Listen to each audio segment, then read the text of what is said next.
to establish special agro-processing zones in Nigeria. Plus, focus on 2021 dry season famine impacts and expectations. There's some more you get from us on Panorama today. I'm Ruth Aguele. Welcome.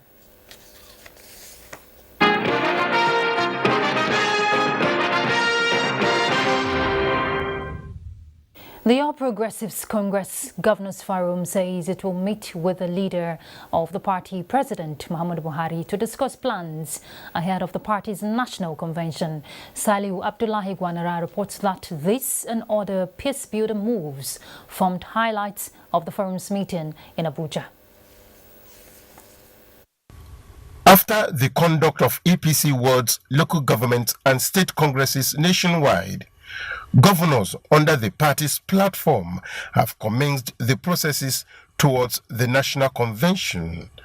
The APC Governors Forum chairman, Abubakar Atiku Bagudu, at the end of a meeting that lasted more than 3 hours behind closed doors, says, as a critical organ of the party, the governors are united in building a stronger APC through constructive engagement with relevant stakeholders. Sometimes electoral processes are not without annoyance, but we are happy with the conduct of the caretaker committee. We discuss all issues that are pertinent to the progress of our party. And since we are making suggestions to both the party and our party leader. The governors appealed to aggrieved party members to be patriotic and faithful to the party's internal peace-building efforts and imbibe the true spirit of sportsmanship so as to go into the national convention united. In Abuja, Salihu Abdullahi Gwanara, NTA News. From Dubai, we're hearing that Africa does not need charity but sustainable partnerships and social impact investments that support sustainable development. These were the views of panelists at the Financial Investment Network's Africa United Arab Emirates Forum holding in Dubai. Benny Adams reports that on the first day of engagements, investment worth more than $2 billion have been announced, with more to come. Zulfikar Gadiali is the Executive Director, Royal Office of Sheikh Hamdan bin Khalifa bin Hamdan Al Nahyan, with investment in real estate, steel, general trading and technology, worth more than $9 billion in Mumbai and Dubai. He believes Africa has financed other economies but remained impoverished, a narrative he says must change. In walking the talk, he has announced a $2 billion investment in Nigeria. If everybody had food, if everybody had clean water and access to clean energy, tell me, who will want to do wrong things? Who will want to pick up guns and bullets in their hands? From Nigeria, Gadiali's got his eyes on the realization of a 2,000-acre industrial park being championed by one of Africa's youngest billionaires, the CEO of Qualys Group in Ghana. Gadiali is one out of several investors from Dubai and India making commitments to speed up the actualization of a prosperous Africa. Now we are talking with Abuja to build up a similar project of the BRT over there.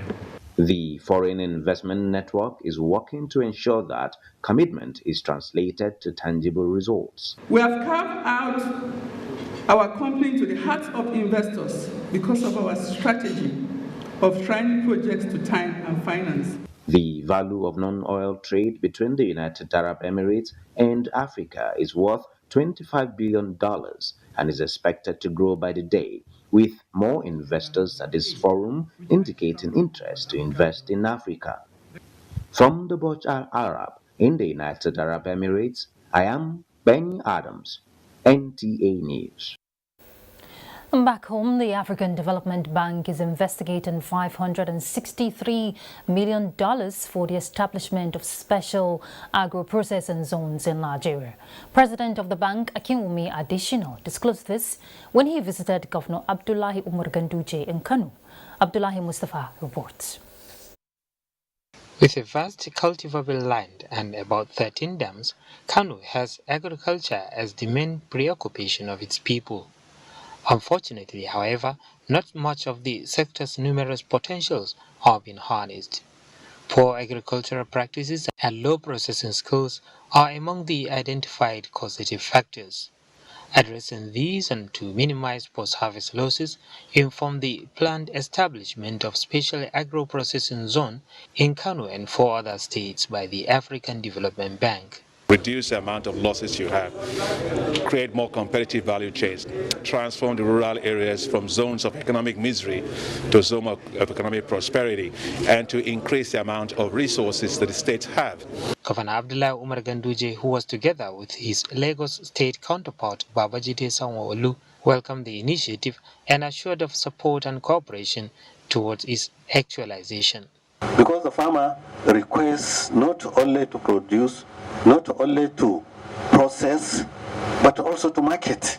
What you are doing and what all of us is to ensure that we can create the economy and that indeed we can take our state and our nation to an enviable state. During the interactive session, the AFDB president also disclosed plans to support federal and state governments in the areas of education, water, sanitation and hygiene. In Kano, Abdullah Mustafa, NTA News. The federal government is set to engage 1 million rice farmers through the Central Bank of Nigeria for the 2021-2022 dry season farming activities. Musa Baba Ali reports that the initiative is to further boost the country's rice production. There are about 12 million farmers cultivating rice across the country under Rice Farmers Association of Nigeria. The farmers are all engaged under the Central Bank Anchor Borrowers Program. 1 million of them have indicated interest in participating in the 2021-2022 dry season farming. And here are officials from the Central Bank of Nigeria, farmers associations, and input producers discussing the modalities for the farming season. What we've done is to look at the economics of production. What will it cost per hectare to produce rice in Nigeria? And it is now agreed that all those that are providing inputs will provide their price, and it was done openly. The Central Bank of Nigeria is providing loan facility under the Anchor Borrowers Program to create additional 5 million direct and indirect jobs across the rice production value chain. On each farmer, at least 10 people will be gainfully engaged. Capture 1 million farmers. It means 10 million people will be gainfully engaged in the 2021-22 dry season. Statistics provided by the Rice Farmers Association of Nigeria indicated that more than 9 million tons of rice paddy were produced under a rain-fed farming system. In Abuja, Musa Baba Aliyu, NTA News. Well, as the federal government is set to engage 1 million rice farmers ahead of the 2021-2022 dry farming season, we have a guest in the studio, which we'll be talking to shortly after the break. Stay tuned.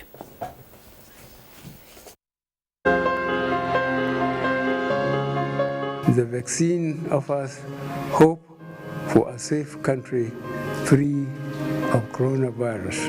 I urge all state governments, traditional and religious leaders to take the lead in the mobilization effort within their environment and spheres of influence. I similarly urge all eligible Nigerians to present themselves and be vaccinated in accordance with the order of priority already mapped out at the various authorized designated centers only.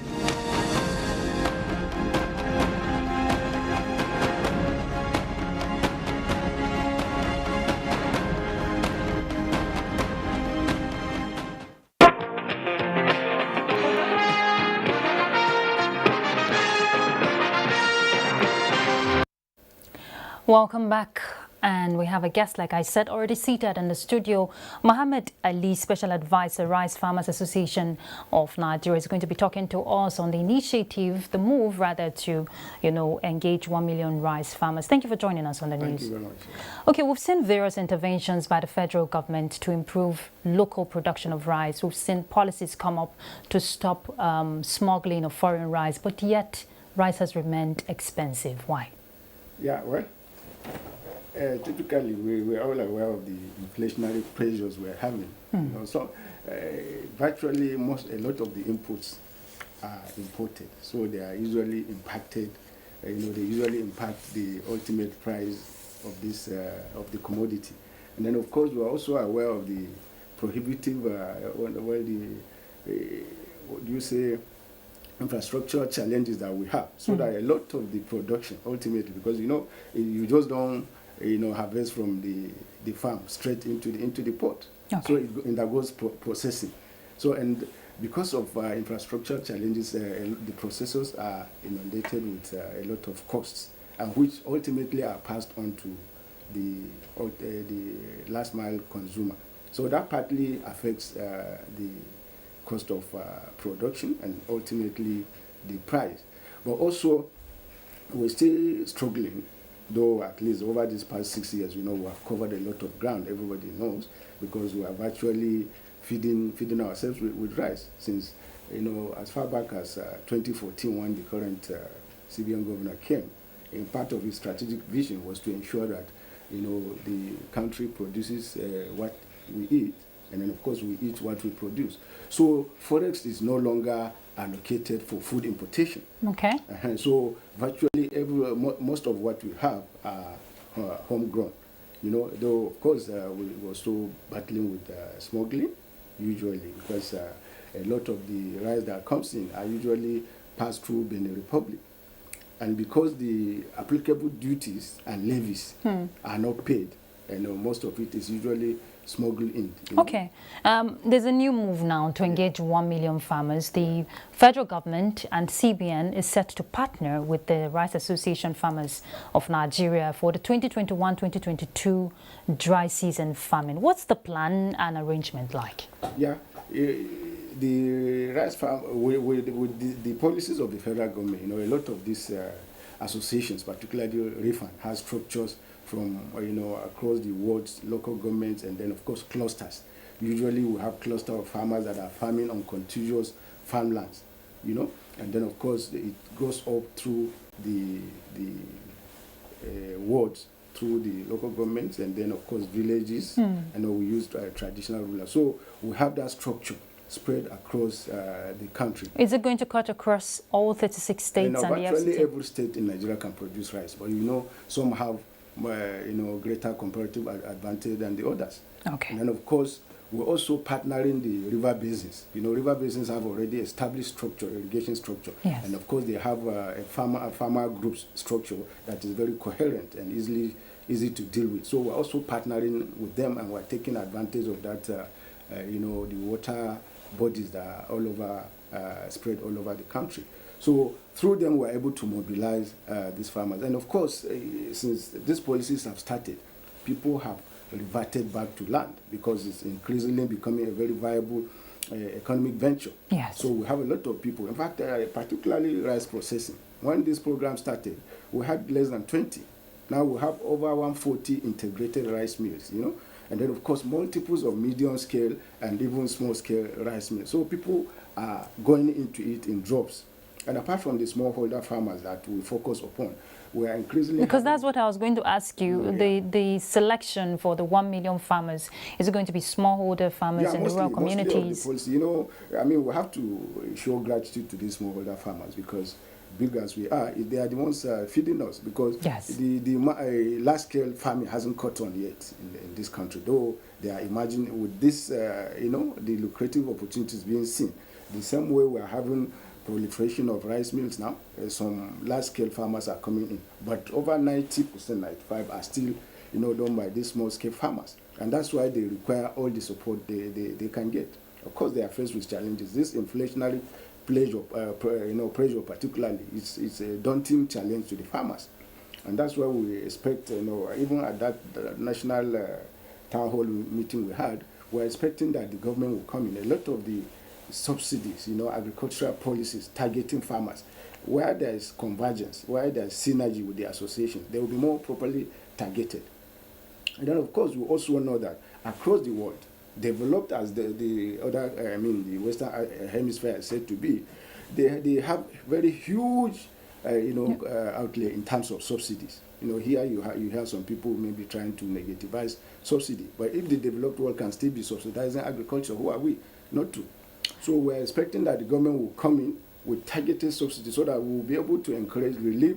These are our smallholder farmers that are feeding us. Okay. And then, of course, that will ultimately impact the last mile. Because we also hear the federal government says the dry farming season will help create more than about 10 million jobs. Yeah.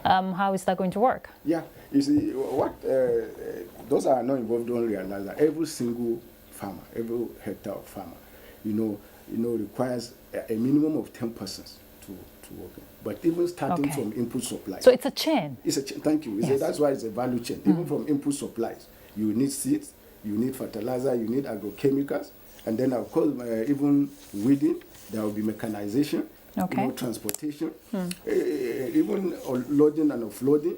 In fact, it's such a wide, and that's why it's so elastic. And like I said, that's why people are increasingly getting attracted. They are attracted because there is hardly any sector that can actually absorb the multitude that we have, except agriculture. And I know you mentioned earlier that because of the infrastructure, the cost of production, the processing and all of that, that's why rice is still a bit expensive. Yeah. But are there interventions? Is the Rice Farmers Association of Nigeria going to look at, interventions that will help subsidize the price? You're also asking for subsidy from the government. Yeah, certainly. Part of what we're planning, we have a concept called AAA. AAA is to make rice, accessible, affordable, and available all over the country. So our target, in partnership with CBN and other investors, is to site rice mills within rice belts. Because part of the cost being passed on is usually transportation.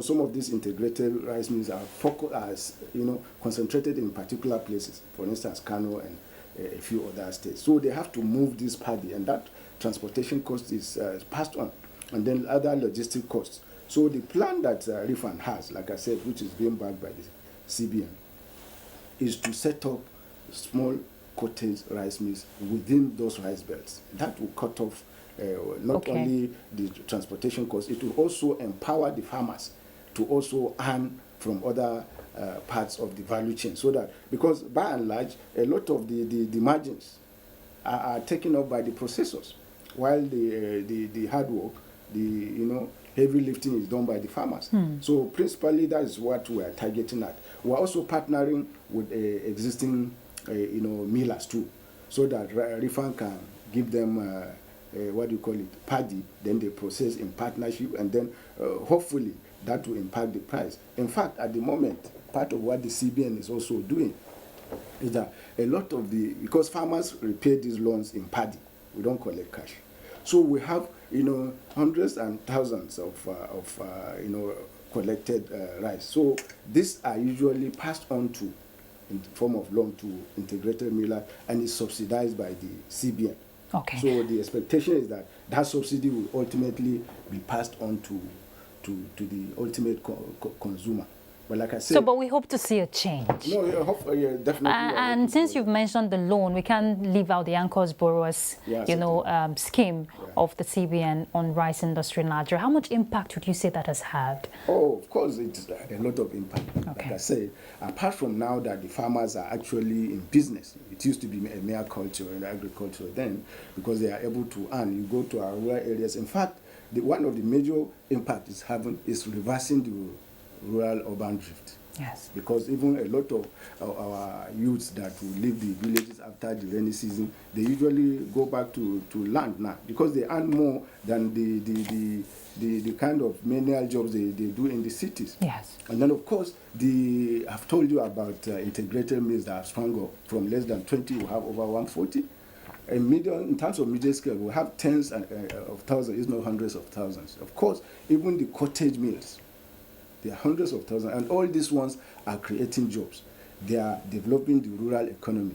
Their wealth is circulating among the populace. So these are the kind of impacts we're having. And of course, the CBN itself, like I said, since 2014, has not been allocating forex for food import mostly. You said that earlier. Thank you very much. So that has conserved our forex, and it's being used for other more, urgent needs of the country. Thank you very much, Mohammed Ali, Special Advisor, Rice Farmers Association of Nigeria. Thank you for your time. We want to see the change. We want to see, as smallholders, farmers are smiling. We who eat what we're producing, we're also seeing the value of what we're buying. Inshallah. Thank you very much. Thank you so much. Yeah. All right, let's move on with other issues. More than 100 widows, including orphans and widowers in the FCT, had reasons to pick themselves up from the shackles and agony of losing their loved ones when a group, Pit to Peak Foundation, brought them some relief and a message of hope for survival. Let's hear the details from Charles Alpha. Succor, hope, and a sense of belonging were once again restored to these women, majority of whom lost their husbands many years ago.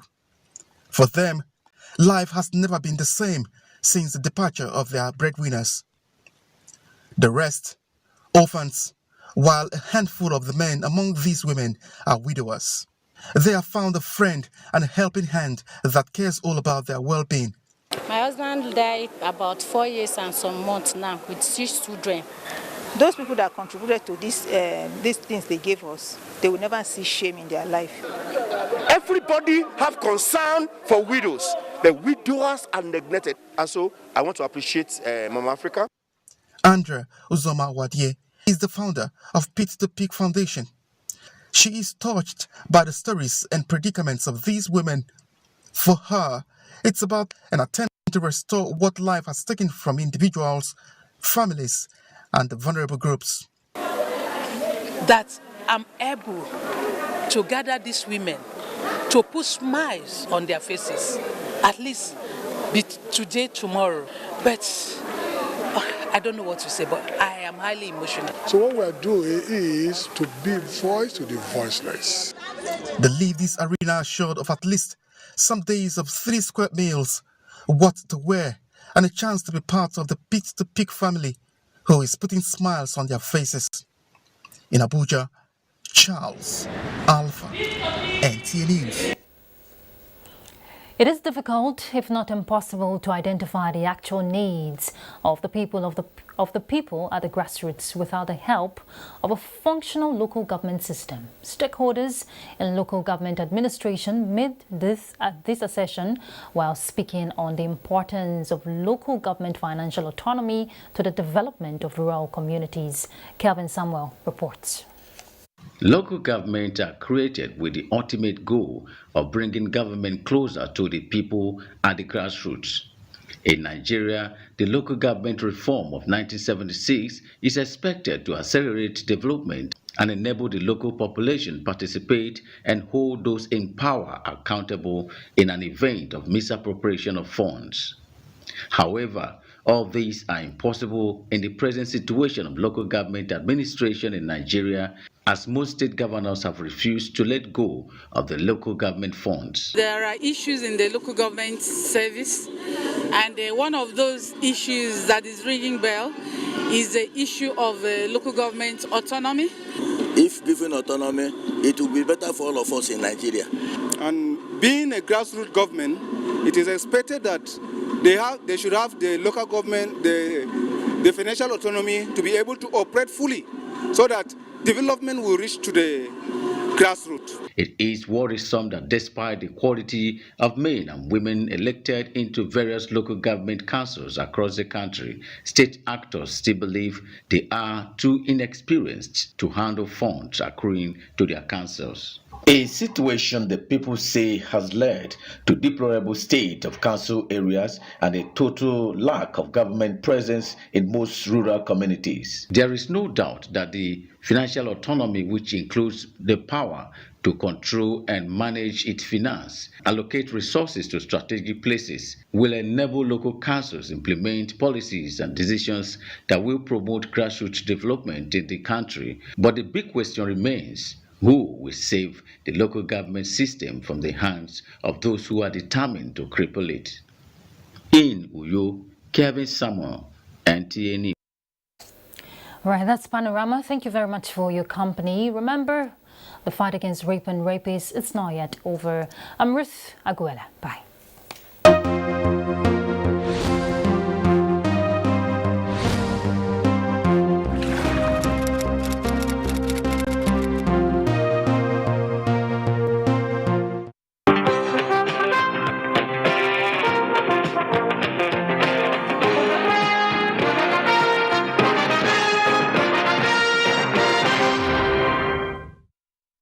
Welcome. It's time for another interesting package of everything music. Angelina, you dey cool in my temperature.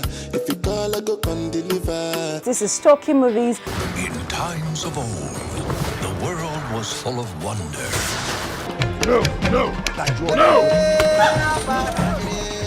Stop it! Welcoming you to your weekend for today. Arise, oh compatriot. It's time to use our voice. Beyond 6 packs. Bills, bills, bills, bills. Pay the bills. Keep paying my telephone bills. Keep paying all of my bills. Welcome to Gallery.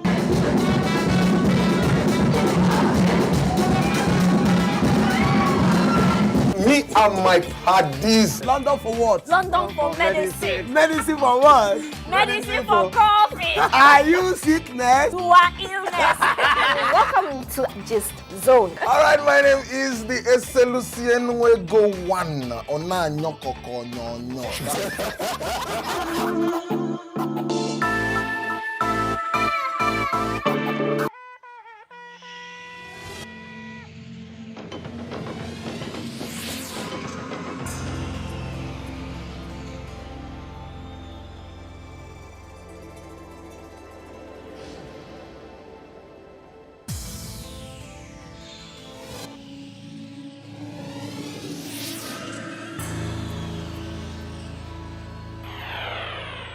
NTA, you can't beat the rich.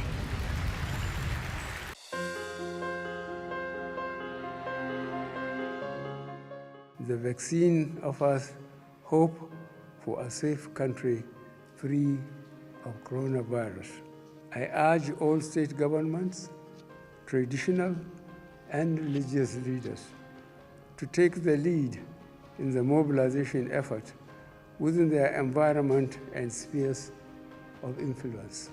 I similarly urge all eligible Nigerians to present themselves and be vaccinated in accordance with the order of priority already mapped out at the various authorized designated centers only.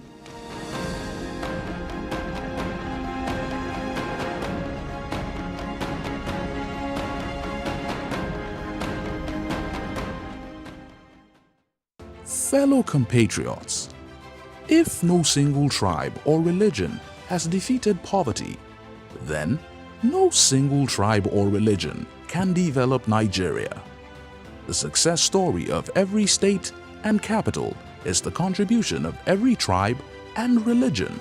Our Nigeria no be wazobia, no majorities or minorities. Every tribe and every religion still dey hustle for naira when no get tribe or religion. So, my country people, let's join this movement that says naira no get tribe and use the naira to develop our naira land. Citizens first. Citizens before state of origin. Citizens before your religion. Citizens before your ethnic belonging. For participation, call 0902 739 5555.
There is a perception that starting a business, especially a bakery, is very capital intensive. But do you know that your intellectual capital can play a vital role? Oh yes. As a baker, your ability to breed concept that ignites value could be a bridge that will connect you to the source of a much desired startup capital. This is Baker's World on NTA. Here we dish out all you need to know about cake recipes, cake decorations, cake shows, cake making business, and so many more. I am Funke Oyeyele. Thanks for watching.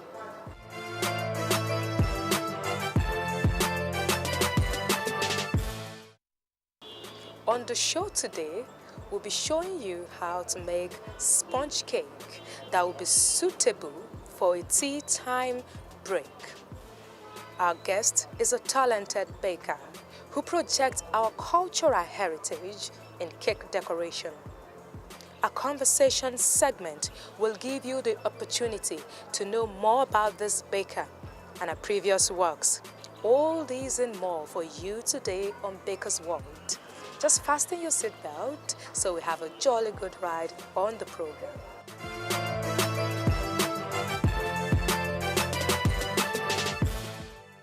A bottle-rich sponge cake was invented in the 18th century. It was said to be the favorite tea-time cake of Queen Victoria of England. Hence, it is called Victoria's sponge cake. On this segment, our baker, Comfort, and our assistant will show us how to make this very delicious and yummy cake. Don't go anywhere.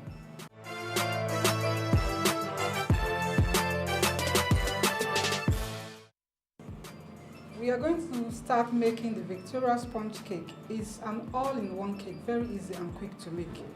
I'll start with the flour. It's 500 grams. I put it in my mixer, in my mixing bowl. So next is the sugar. It's also 500 grams. Next is the egg. We have 8 eggs here.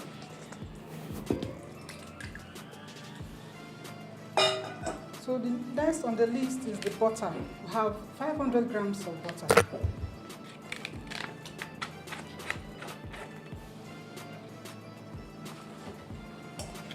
Next is our salt, just a pinch. I would say like half teaspoon of salt. Next is baking powder. We have 2 teaspoons of baking powder. And of course, our flavor.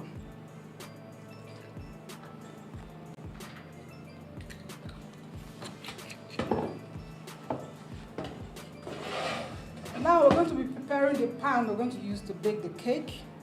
Now I'm going to line it because it's a spring-form pan that I'm using. Right? Why I'm lining it is because I don't want it to stick to the pan. So first of all, I'll grease my pan.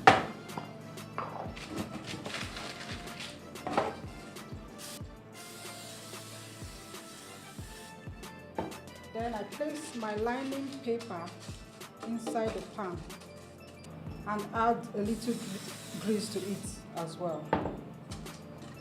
So with that, you're sure that your cake is not going to stick to the pan. Next, we're going to mix our cake batter. So after mixing for like 30 seconds, you increase the speed. But you have to avoid over mixing.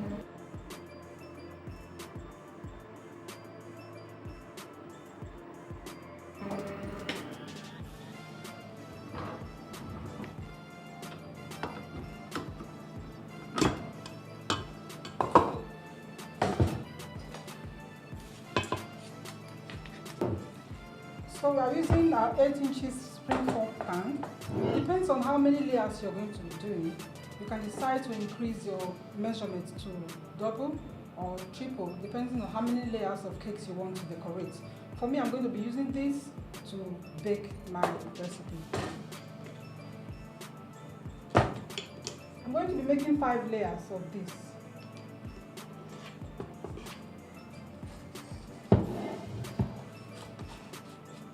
preparing to go to the oven, we'll bake this for just 40 minutes, or when you insert a toothpick in it, it comes out clean. You know that your cake is ready. We'll take a short break here, and when we return, we'll be meeting with our guest baker. See you after the break.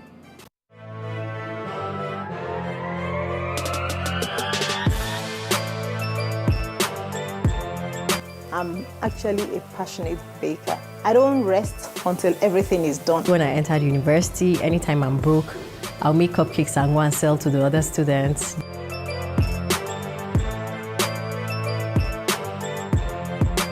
Decorating cake it's an artistic thing, and art is, dynamic.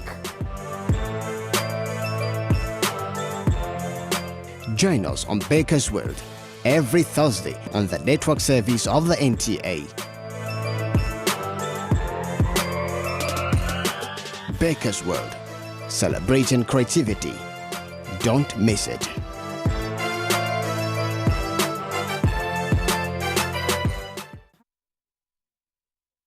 It's not just enough to ice a nice, beautiful cake or own a shop in a beautiful and expensive area.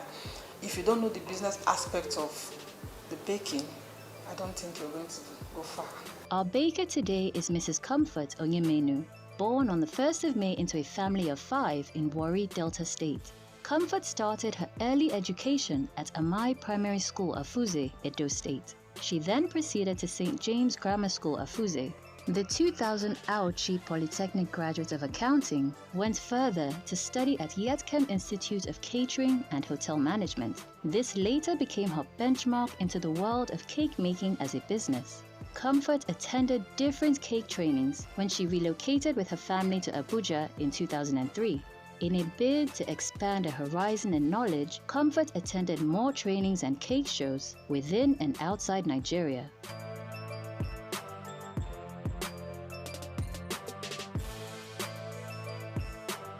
Comfort has today won various awards on creativity, tutorship, entrepreneurship, and so on. Comfort is married and blessed with 2 beautiful children. She now runs a mini bakery and a training school, and she is also the CEO of Comfort World Cakes. Join us as we welcome our esteemed baker, Comfort Onyemenu. Welcome back. You're still watching Baker's World on NTV. Madam, you're graciously welcome to Baker's World. Thank you. Tell me how you started this business. I attended a wedding of a family friend some time ago, and she made her wedding cake and her wedding dress. So I was like, I didn't know that was possible. So from there on, I got inspired to start making cakes. I got inspiration from there actually. So I started, and somebody in my house was making cakes, and I just was watching and learning from her and all. So that was how I started making cakes. What has your journey been so far? It's been fantastic, though there have been some challenges along the way, but then we are still pushing through. A lot has been said about the social media. How do you think the social media has impacted, the baking industry? How do you use social media to do business? I would say it's really helpful, because through social media we've been able to get lots of clients. For us that doesn't run the front shop kind of store, so we advertise our services there, and people get to see it, and they come for our products through social media. It's very helpful for business.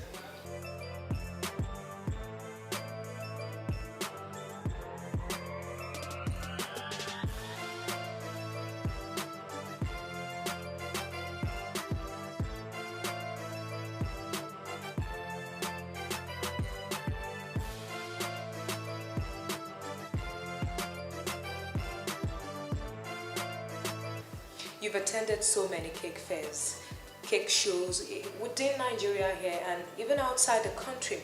If you're to rate Nigerian bakers, how would you say their performance is compared to, in terms of creativity? For our bakers in Nigeria, I would say we are doing a whole lot right now. We have so many creative bakers out there. And I said that because we travel a lot. whenever we travel, we go there to, to upgrade whatever we already have. So for now, I said we're doing a whole lot. Tell me what type of cake you like making. I like making the traditional wedding cake because it's used to promote our culture as Nigerians. We tend to bring out the Nigeria culture in that kind of cakes. There's one particular one I would say I really like. The one I made for the International Cake Exploration Society, Abuja chapter. I think I did a whole lot of, I captured so many culture from so many states in that particular cake, and it was a wow to so many that saw it. So many people that saw it, they really liked it because I took my time to portray the cultures from this country. You're making a Victoria sponge cake. Tell me, what type of decoration and design do you intend making on it? It's a perfect kind of cake that anybody will like. It's not everybody that likes to eat the frosting of cakes, So what you're going to be expecting is to see the whipping cream that will be used to ganache it, and fresh strawberries. I think even you, when you see it, you'll love it as well. You have so many years of experience in this business. Tell me, what is the most important lesson that you will say you've held on to and have helped you in your business over the years? I would say the number one key thing is patience. I've learned to be patient with clients, with people around me, with co-bakers and all. I would say patience is number one key to everything that you're doing, both in business. Well, thank you so much for having this conversation with me. You're welcome. That was our chat with the CEO of Comfort World Cakes, Comfort Onyemenu.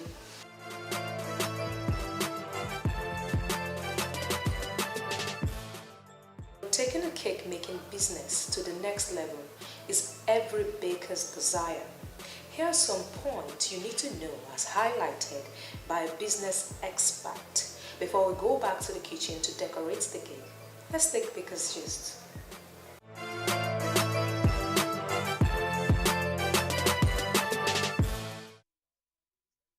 Nigeria is the investment brand of Africa. Everything we need to succeed in any area of life is right here. You don't need a dime to start most businesses. Today, you can sell anything you see without being involved, without buying it. Do you know you can actually get attached to somebody that has a bakery and tell the person you sell for the person? The person obviously does not know what technology is today, does not know what the social media is today. Take his phone number, take the picture of the things that he bakes and put it on Instagram and put your phone number there. People will start calling you to buy things. And as you start selling, as you make money from what you make from the sales you do, you will start developing your own yourself. The bakers we have here in Nigeria are fortunate because everybody must take breakfast and celebrate one occasion or the other. In every breakfast or celebration, there is one confectionery product or the other. So bakers have a very big market. If a component of breakfast, for instance bread, is consumed by almost every family, then bakers have a lot to benefit. You may wonder why some bakers are struggling to thrive in the baking business. The problem we have in Nigeria is that a lot of people are doing things the way things have been done by our forefathers. And education is not changing people, and the civilization and technology and the new ways of doing things, people are not adopting and using. Today, you can rent a place and just get people that are having bakery products to use your place as outlets. And you start selling. All you have is just a rented apartment. And you start selling baking things. I see a lot of people, for example, who go to some of these supermarkets that bake very nice breads. And all they do is sell those bread on the street, and they are making money. In fact, they sell much more than people that have small shops, because they buy the bread in large quantity And they come out on the street, and because people don't want to queue to buy those breads in those supermarkets, they rush their own and buy their bread. And they are making money.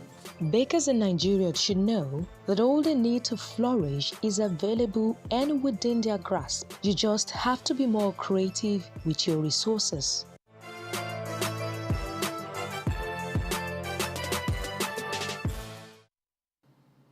If you don't have goals set for yourself, you will live a useless year.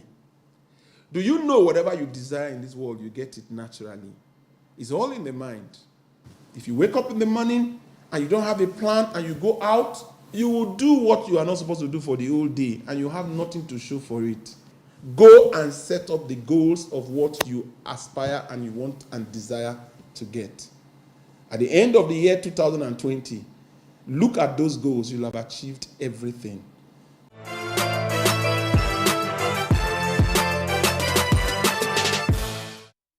We are going to be mixing our whipping cream for our Victoria sponge cake.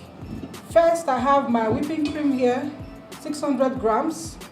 I'll put it in my mixing bowl. Then we have our chilled cold water. We have 3 cups of chilled cold water here. And next is my vanilla flavor. It's optional. So I will need the balloon whisk to mix my whipping cream.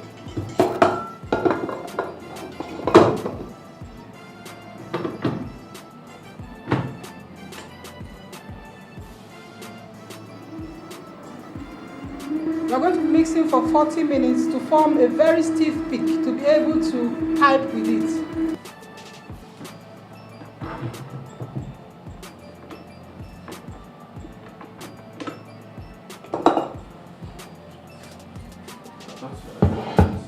See how thick our cream is. This is exactly what we need to pipe on our cake.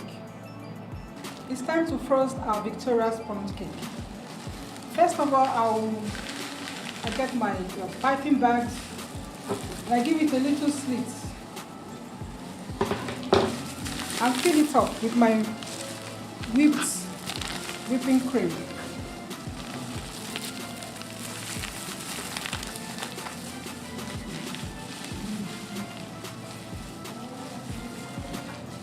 So I'm ready to pipe my Victoria sponge cake.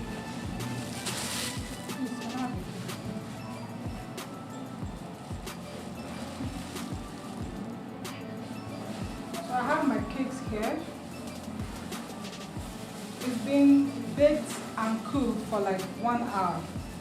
We have to wrap it up to avoid it drying out.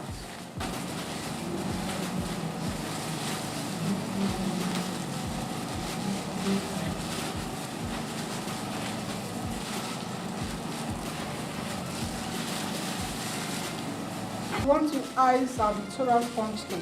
It's usually iced naked. That's the classic way of icing the Victoria sponge cake. So I'll start by piping my whipping cream on my cake layers.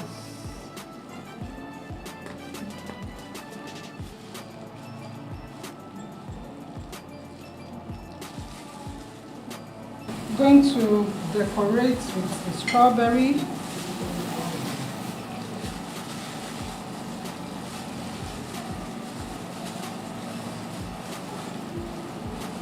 A Victoria sponge cake and put on the first one and repeat the same procedure.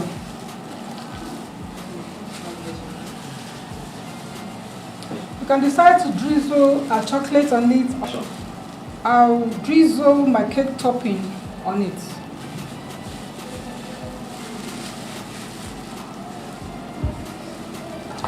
Then we'll take the third layer and place on our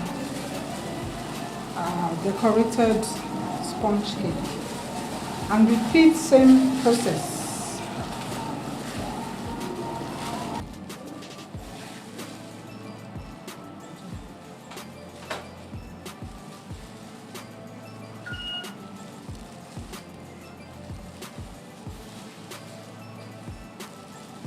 Now I'm going to put the bigger strawberries on top.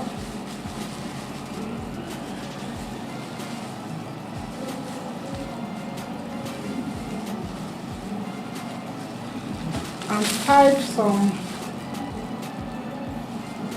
whipped cream.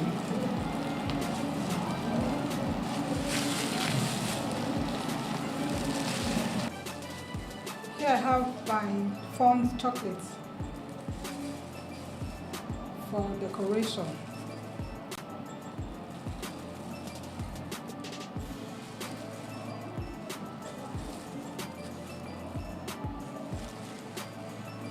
So the last thing to do is to sprinkle my icing sugar on the cake.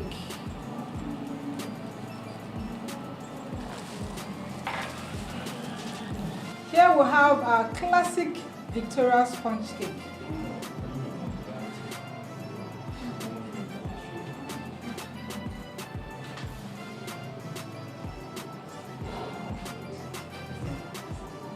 This is really beautiful. Well done, well done. May I have a taste of it? As you've seen, Victoria's sponge cake is easy and very simple to make. You can have it as a tea time treat or you can have it as a celebration cake. Thank you. But I'm going to have a taste of it to see how delicious this is. Thank you.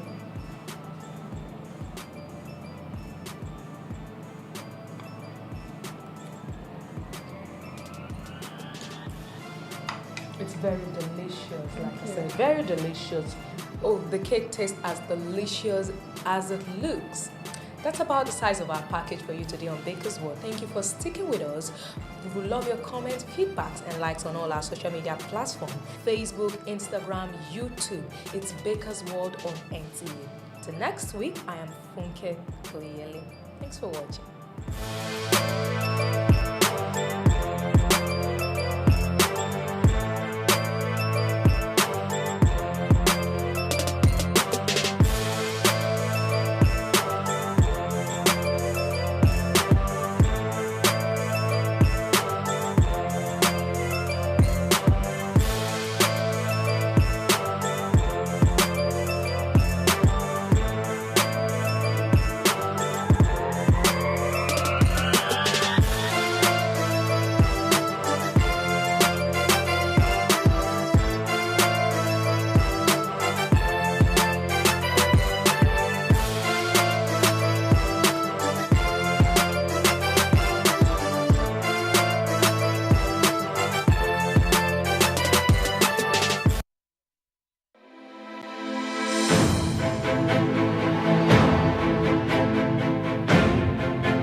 Welcome to Abuja, the place that unites Nigeria. Lights, camera, action. Pictures are created in accordance with the creative vision of the photographer. The ability of a photographer to express perceptions and emotions in order to convey an impression connotes the art of photography. Most photographic works show aesthetic qualities. Some create an illusion, while some abstract photos may paint a deeper meaning from the ordinary. All this depicts the creativity of this artistry. In the early decades of the 19th century, photography captured more detail and information than the traditional methods of replication, like painting and sculpture. Today, photography still remains a unique art form that demands creative thinking from the photographer. We all love taking pictures, but there's a whole lot that goes into making our pictures look flawless. In this artistry, every detail counts.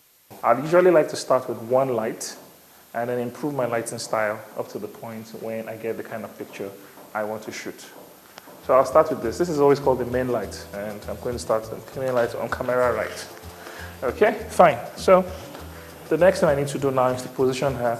I like you to sit down, look towards this light. You can put one foot up, one foot down, make yourself relax. Come to the edge of the stool. Good, fine. Are you relaxed enough? All right, so just smile, and let's see how this goes. Fantastic. So with every shot I take, I begin to readjust my camera till I achieve what I want to see. So right now, there's too much lighting coming on her face. So I'm going to have to work on my lighting style and try it again. And, well, it looks much better this time around. This is one light setup. And when I took the first light, there was so much light, I had to adjust my settings. And she looks more like this now. New technological trends in digital photography have opened a new direction in full-spectrum photography, where careful filtering choices across the ultraviolet lead to new artistic visions. This art entails careful staging and lighting of the picture. I'm going to make it very simple, so I'm going to just add one more light, and then I'm done.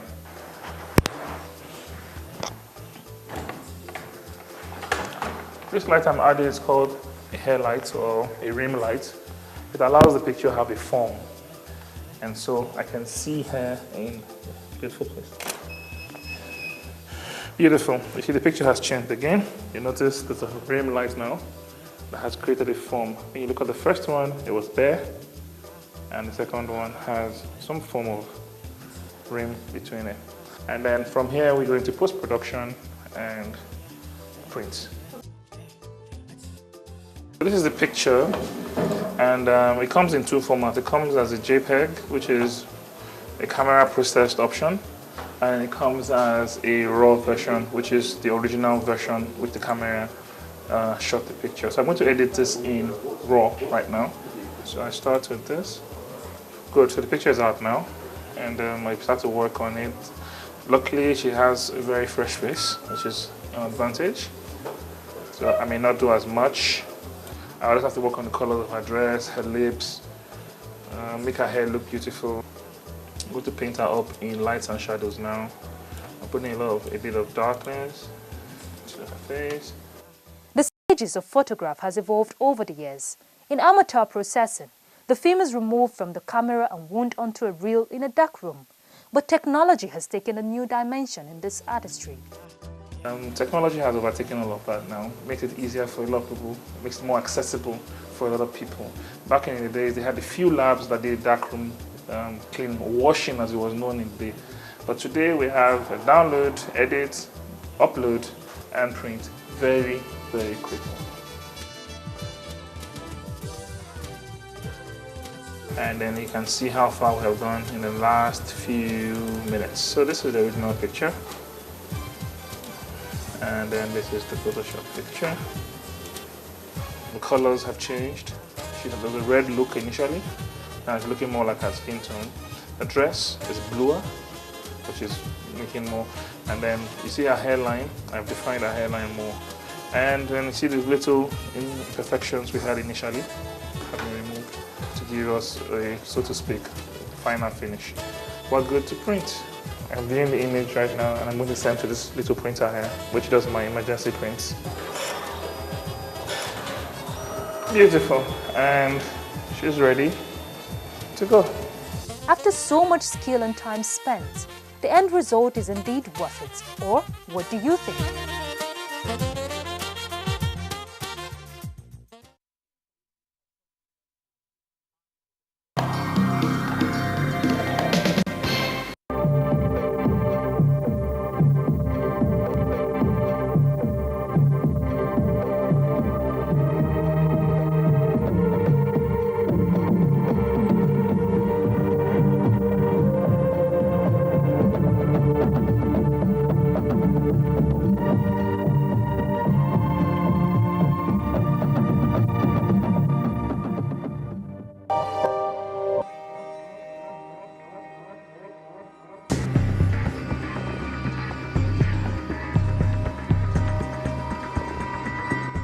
The desire for freedom makes people cry out when they feel caged or confined.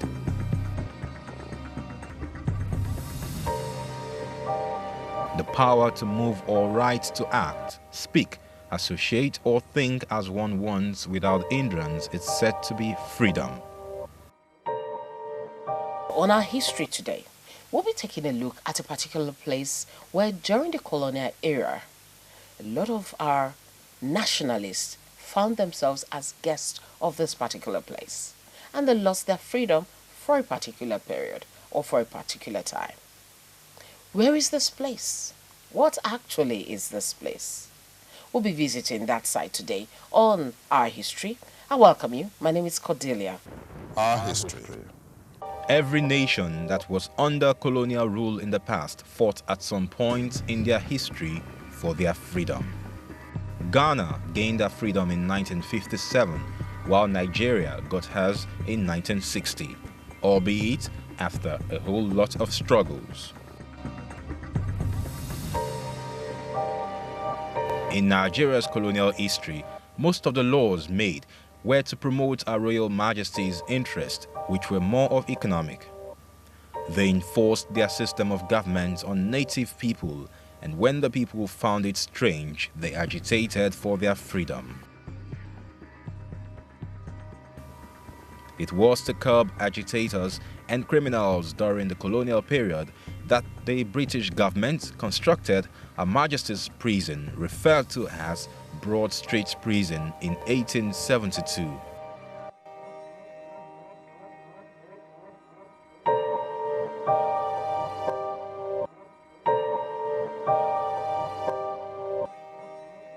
The prison was located on Broad Street in Lagos State.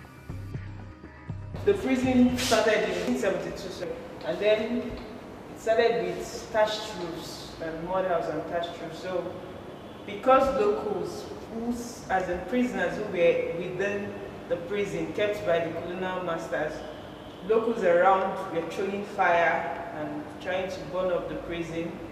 So they had to change to get brick walls. That's where we get this. This is a general view or an aerial view of the prison as it used to be. Lagos became officially a colony, British colony.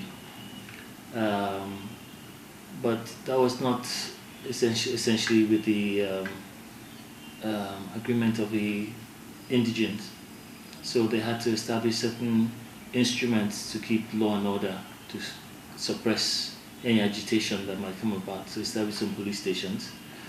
And 11 years after the signing of the treaty, or the annexation of Lagos, they established the Her Majesty's Prison in 1872. At that time, it was built using mud walls, but then again, the indigents kept on throwing fire into it, mud walls and thatch roofs, so they kept on setting it ablaze. And in 1885, the British imported bricks to rebuild the prison, and this time they built it to be more fire retardant, fireproof. It was finally pulled down. It was finally closed in 1972. So the history of the prison spanned 100 years, from 1872 to 1972. So you can imagine the stories that we could get from the 100-year spell. History has it that Nigeria's freedom fighters or agitators and prominent national figures like the late Herbert Macaulay, Nnamdi Azikiwe, Michael Imodu, Anthony Enahoro, and Chief Obafemi Awolowo were held in captivity at different times in this prison. Well, after independence, the prison in Nigeria is like any other prison in any country. They're supposed to punish those who are said to have offended. The leader of our group, my political leader, Chief Awolowo, and myself, were taken up and put into prison. But General Yakubu Gowon, in his wisdom, released us after 4 years. And I'm ever grateful to him. And that reduced the heaviness of the sentence, which the government of the day imposed on us. 1963, Awolowo and his team were incarcerated here for treasonable felony. They were jailed here, but Awolowo was moved to Calabar. They were distributed to different prisons eventually because there's too much. They're getting too much support. Too many people are agitating outside the prison, so they now moved them all over the country. It's possible that when I was in Kirikiri, my leader was in what we call Broad Street. But prison is prison.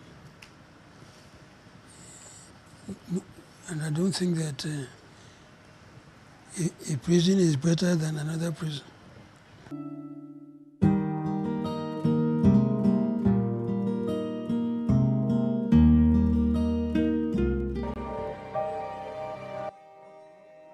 This place was formerly for the confinement and punishment of persons convicted of crimes and felonies.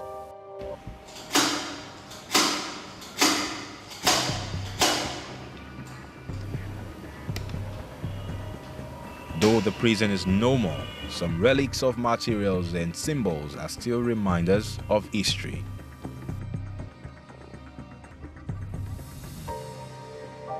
Prison cell. This is a sample of the prison cell kept at the museum. So it is actually a prison cell contains a bed, a small bed like this, a Bible, and then a bucket.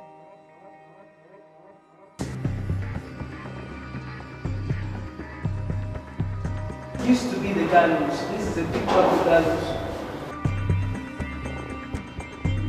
Then this is a picture of the warden's office. That is where our administrative block is now.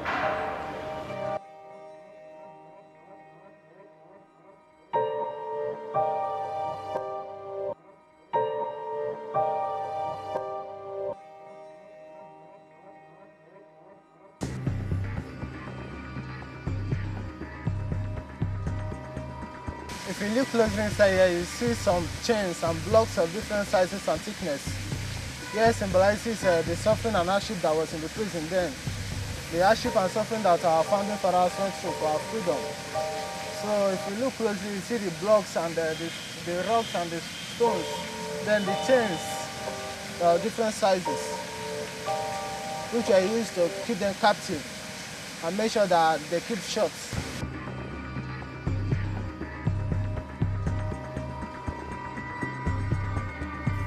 The Broad Street prison was initially built with thatched palm trees, but in 1885 it was rebuilt with bricks, with the walls which are unusually higher than normal and are still standing till today.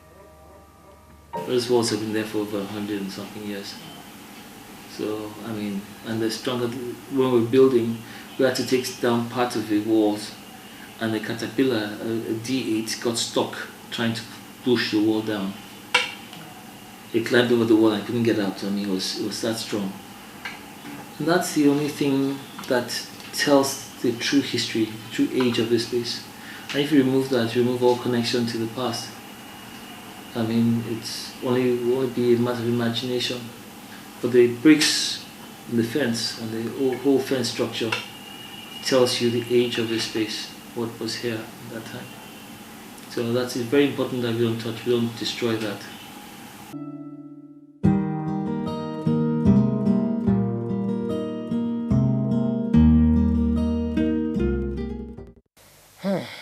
Did you see that?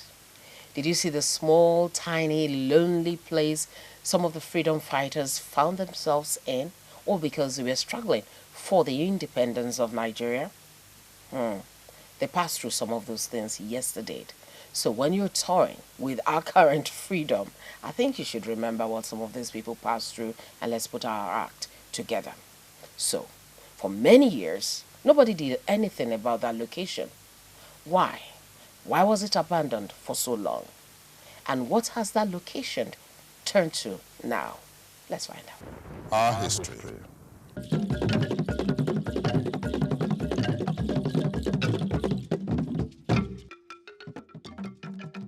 After Nigeria's independence and early in the post-colonial era, Our Majesty's prison was abandoned and the place was left fallow for a long period.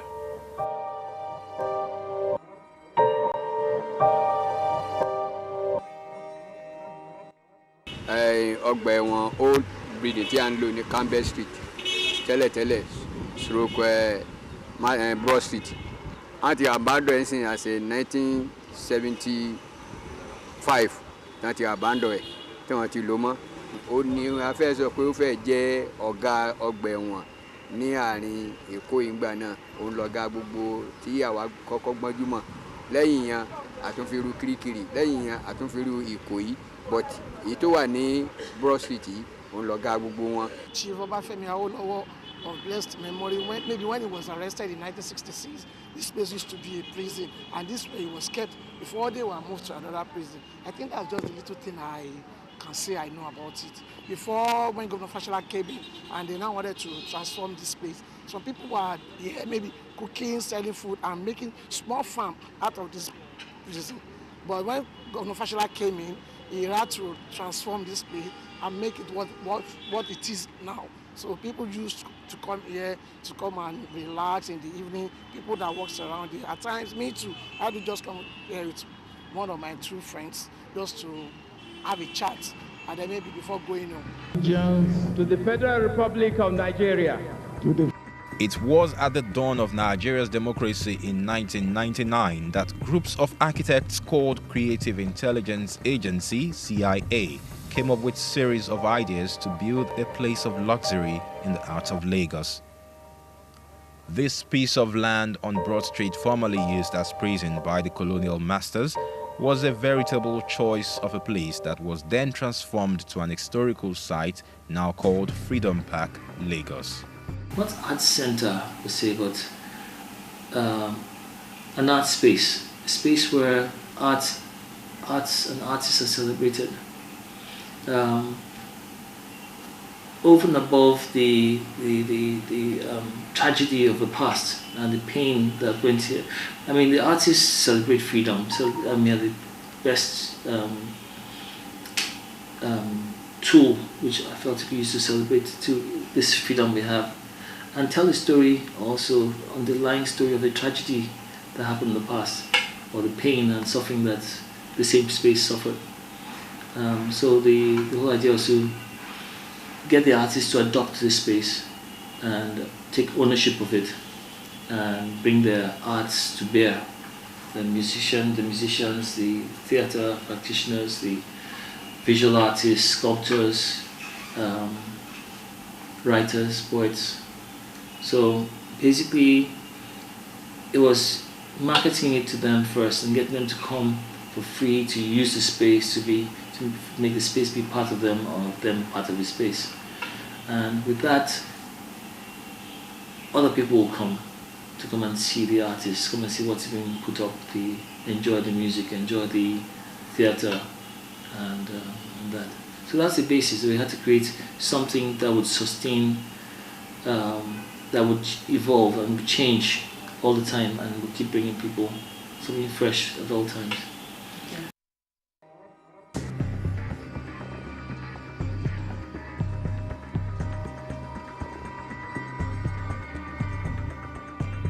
The prison was built with thatch roof, bamboo sticks and mud.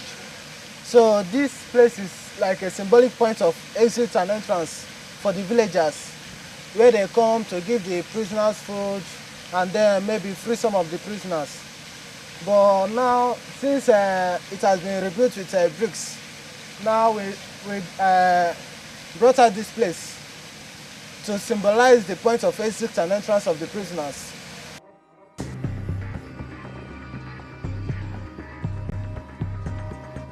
This was the robbers alley. Now it is our store. The robbers alley was where the white prisoners were kept. The British men that went against the administration or as a result of insubordination, they were kept here till they are taken back to London. So now we incorporated our art stores here. Our art stores, we sell different kind of artworks there, clothes, crafts, works and artworks. This place was the whole condemned prisoner cells and the gallows. Okay, you can see the trapdoor here. It had two bases, two trapdoors. But this one, the prisoner is made to stand on it, then with a rope around his neck. When the trapdoor is open, the prisoner falls inside and the rope chokes the prisoner to death. But now we've incorporated the main stage, where people can come and feel free and express themselves, maybe musically, socially, dramatically, and all other art performances.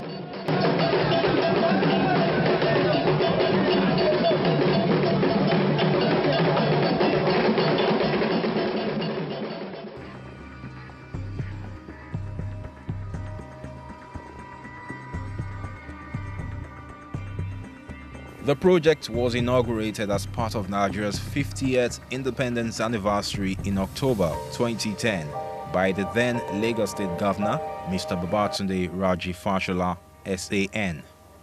Freedom Park is said to be a place of history beyond its physical being.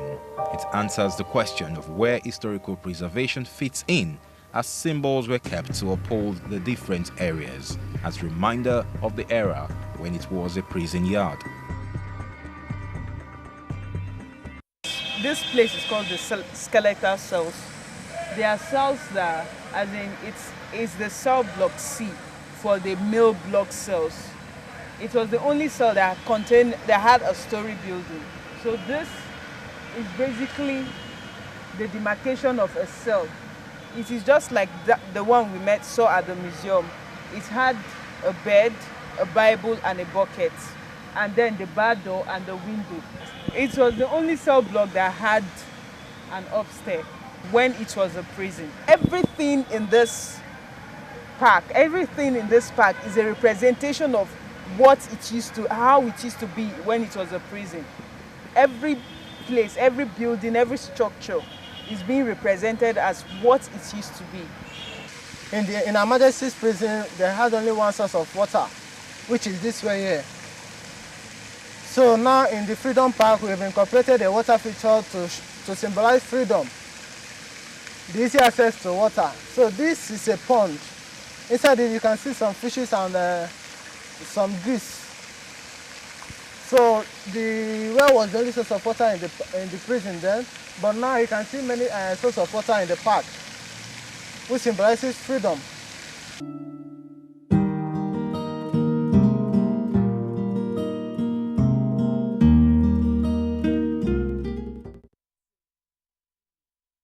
Today, Her Majesty's Prison, as it was then known, is now a recreation center where people relax, study, and organize events like the Black Heritage.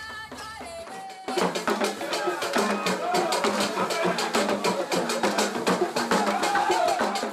it's this love that keeps us going, even through the turbulent forces. And we stand strong as one. But never mind, this is just little.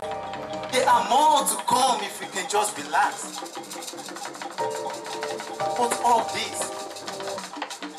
this love and joy was stolen overnight when greed and selfishness became the order of the day.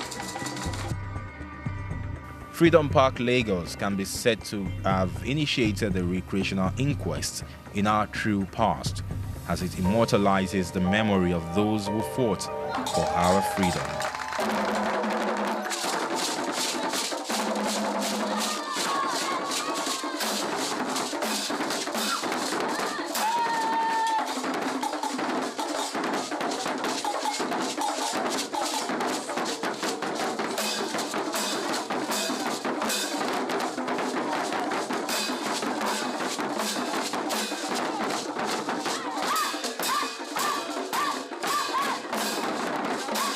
Our history.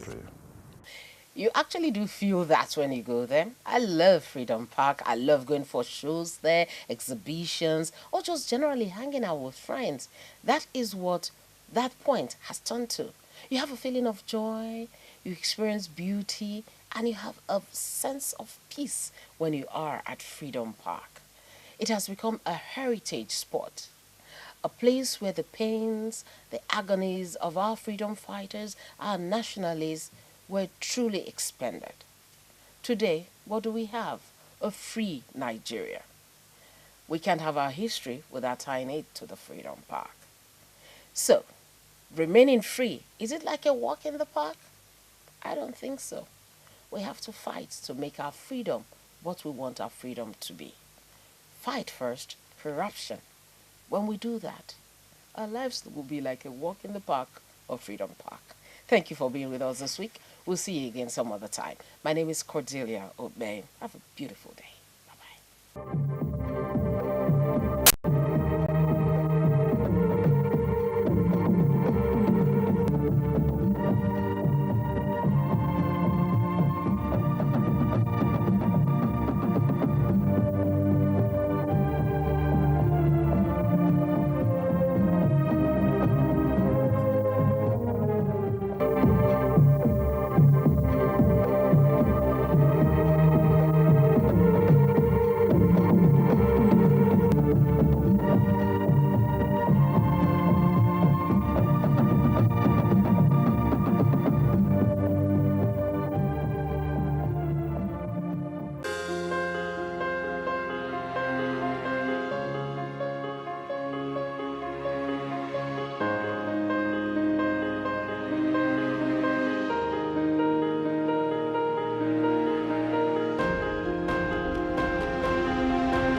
This vaccine is safe and it has been certified safe and usable by NAFTA.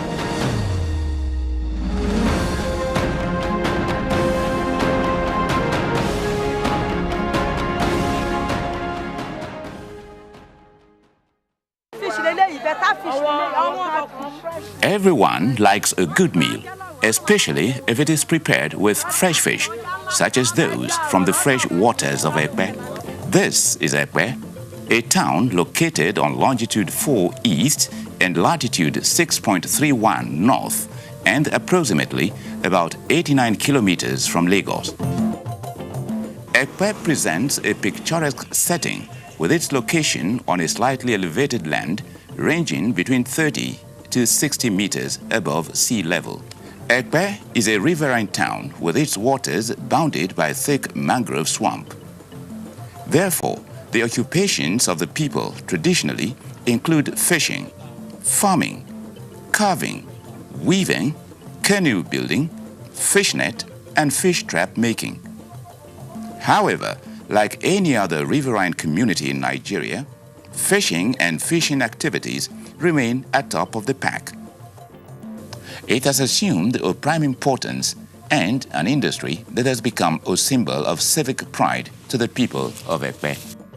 It is therefore no exaggeration to assert that Ekpe remains the fish empire of Lagos State. The uniqueness of the people to perpetuate their traditional way of life is reflected through their organized approach in matters of fishing. Most times, it is family business, integrating